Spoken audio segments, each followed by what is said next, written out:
বছর বছর টেটে সরকারের রাজনীতি, পয়সা ইনকামের রাজনীতির ছক। আশাবাদী আমরা যে খুব তাড়াতাড়ি হয়তো ফল প্রকাশের আশঙ্কা করছি, পাবো 22-এরটা। পরীক্ষা তো দিয়ে যাচ্ছি, চাকরি তো কোনো আশায় দেখছি না গো, ঠিক আছে? কবে যে নিয়োগ হবে, কবে কি হবে, এই করে আমাদের তো বয়স পার হয়ে গেছে। বহু বাদ বিবাদের পর রাজ্য জুড়ে শুরু হলো প্রাথমিক টেট পরীক্ষা।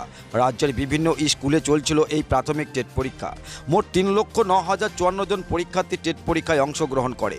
মুর্শিদাবাদ জেলার ভরতপুর আলিয়া হাই স্কুলেও ছিল টেট পরীক্ষার সেন্টার। এই স্কুলে মোট 560 জন পরীক্ষার্থী পরীক্ষা দেয়। পুলিশি কড়া নিরাপত্তায় বেষ্টনীর মাধ্যমে শুরু হয় ভরতপুর আলিয়া হাই স্কুলের সেন্টারের টেট পরীক্ষা। বেলা 11টায় রিপোর্টিং টাইম, বেলা 12টা থেকে 2:30 পর্যন্ত চলে পরীক্ষা। শারীরিক অক্ষমদের জন্য ছিল পরীক্ষা দেওয়ার অতিরিক্ত সময়। এক কথায় বলা যায় শান্তিপূর্ণভাবেই শেষ হলো ভরতপুর আলিয়া হাই স্কুলের সেন্টারের টেট পরীক্ষা। তবে টেট পরীক্ষা নিয়ে বিতর্ক যেন পিছু ছাড়ছে না। পরীক্ষা শুরু হওয়ার ঘণ্টাখানেকের ভিতরেই প্রশ্নপত্র ফাঁস হয়ে যায় নেট দুনিয়ায়। পরীক্ষার্থীদের সন্দেহের অবকাশ রয়েই গেল। পরীক্ষা শেষ হলেও কি মেরিট লিস্ট বেরোবে?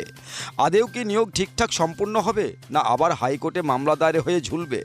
2022 সালের 11 ডিসেম্বর 6,20,000 পরীক্ষার্থী টেট পরীক্ষা দিলেও তাদের নিয়োগ দুরস্ত। এখনও পর্যন্ত তৈরি হয়নি মেধা তালিকা। এটাও কি ঠিক একই রয়ে যাবে? বছর বছর টেটে সরকারের রাজনীতি, পয়সা ইনকামের রাজনীতির ছক।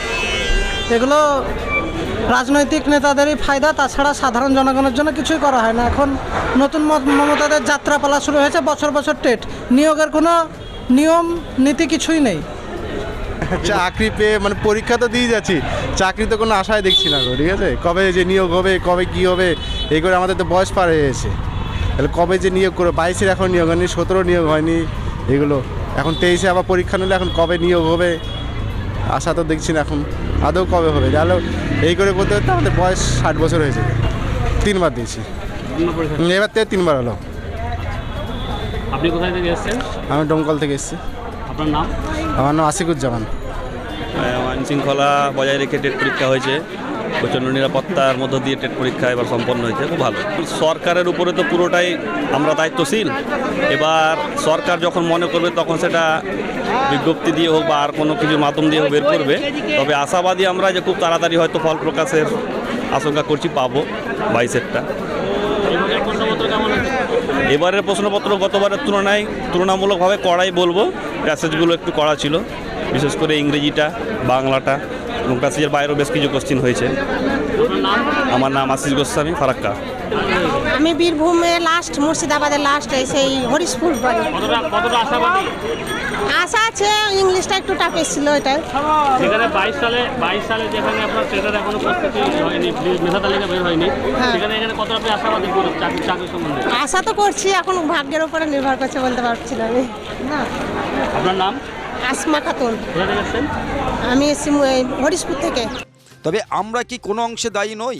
প্রাইমারি শিক্ষক হতে এত দৌড়, অথচ প্রাইমারি শিক্ষকদের সন্তানরা পড়াশোনার জন্য ভর্তি হচ্ছে বেসরকারি নামি দামি স্কুলে। প্রাইমারি স্কুলগুলো সহ সরকারি স্কুলগুলো কি আমরাই শেষ করে দিইনি? তবে থাক এসব প্রশ্নের ভিড়ে পরীক্ষার্থীদের ভবিষ্যৎ, সঙ্গে প্রাইমারি ও সরকারি স্কুলের ভবিষ্যৎ। পরীক্ষা সম্পন্ন হওয়ার পর কি জানালেন ওই স্কুলের প্রধান শিক্ষক তথা পরীক্ষা কেন্দ্রের ইনচার্জ রেজাউল করিম, শুনুন। টোটাল ক্যান্ডিডেট ছিল আমার 560, বয়েজ ছিল 434, গার্লস 126। প্রেজেন্ট বয়েজ হচ্ছে 379, গার্লস 107। অ্যাবসেন্ট টোটাল হচ্ছে 74। 22-এর যে পরীক্ষা হয়েছিল তখন যে টেট হলো আর এখন যে টেট হলো, মানে কীরকম আপনার অভিজ্ঞতা কি? মানে অভিজ্ঞতা 22-এর থেকে এই বছর 23-এর অভিজ্ঞতাটা একটু তার থেকে ভালো, কারণ ফ্রিস্কিংটা গত বছর আমরা যেটা মানে একটু প্রবলেম হয়েছিল, প্রবলেম ছিল না, কিন্তু এই বছর কোনো প্রবলেম ছিল না। একবার স্মুথলি ফ্রিস্কিংও এবং বায়োমেট্রিক দুটোই করা হয়েছে। স্টুডেন্টদের রুমে আমি যতদূর রিপোর্ট পেয়েছি বা আমি ঘরে ঘরে রুমে ঘুরে গেছি, যেটা দেখেছি যে কোনো রুমে কোনো প্রবলেমটা আসেনি। এখানে প্রতিবন্ধীদেরও পরীক্ষা হলো। হ্যাঁ হ্যাঁ, কতজন প্রতিবন্ধী টোটাল ক্যান্ডিডেট ছিল 18 জন। তার মধ্যে 3 জন প্রতিবন্ধী মানে এক্সট্রা টাইমে পরীক্ষা দিয়েছিলেন, ওনারাও নিত কিন্তু নেননি, ওনারা চলে গেছেন। তার মধ্যে একজন টোটাল ফুল টাইম দিয়েছেন, আর 2 জন কিন্তু এই 10 মিনিট আগে গেছেন। ওনাদের যে 50 মিনিট থাকে, একজন পুরো 50 মিনিট ধরেই পরীক্ষা দিয়েছেন পরবর্তী, আর একজন যেটুকু মানে পেরেছেন উনি সেই অনুযায়ী করেছেন। এই যে 23-এ যে টেট হলো, টেটের যারা পরীক্ষা কেন্দ্রে ছিলেন, আপনার স্কুলের স্টাফই সব ছিলেন না বাইরের স্টাফও এখানে রিক্রুট করা হয়েছে? আমাদের 3টে মানে যেহেতু আমরা 500 শিক্ষককে করতে করিনি, ওর জন্য আমরা 3 জন স্টাফকে বাইরে নিতে হয়েছিল। নিরাপত্তার ব্যাপারে আপনার আর নিরাপত্তার খুবই দিয়েছেন ওনারা, যথেষ্ট করেছেন এবং ফিস্কিং টিমও খুব ভালো এবং আমাদের নতুন ওসি যিনি এসছেন উনিও যথেষ্ট সহানুভূতির সঙ্গে আমাদের সঙ্গে করেছেন। আপনার নাম? আমার নাম রেজাউল করিম, প্রধান শিক্ষক এবং সেন্টার ইনচার্জ ভরতুর আলী হাস।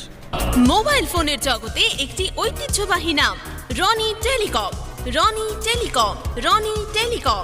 দামি কোম্পানির উন্নত টেকনোলজির android mobile handset Oppo, Samsung ও যে কোনো স্মার্টফোন পাবেন। টিভিএস ও বাজাজ ফাইন্যান্সের মাধ্যমে সহজ সরল কিস্তিতে কেনার সুবিধা। তাই দেরি না করে আজই আসুন রনি টেলিকম। রনি টেলিকম, রনি টেলিকম। বিশেষভাবে মনে রাখবেন আমাদের এখানে রয়েছে পুরাতন মোবাইল দিয়ে নতুন মোবাইল কেনার দারুণ সুযোগ। মনে রাখবেন প্রতিটি জিনিস পাবেন ন্যায্য মূল্যে রনি টেলিকমে। কাজেই আর দেরি নয়, আপনার মনের মতো মোবাইল হ্যান্ডসেট কিনতে আজই চলে আসুন রনি টেলিকম। রনি টেলিকম, ভরতপুর বাজার, আলিয়া হাই স্কুলের সন্নিকটে, ভরতপুর, মুর্শিদাবাদ। আমাদের কন্ট্যাক্ট নম্বর 8170880880। রনি টেলিকম আপনাদের জানাই আন্তরিক শুভেচ্ছা ও সাদর আমন্ত্রণ।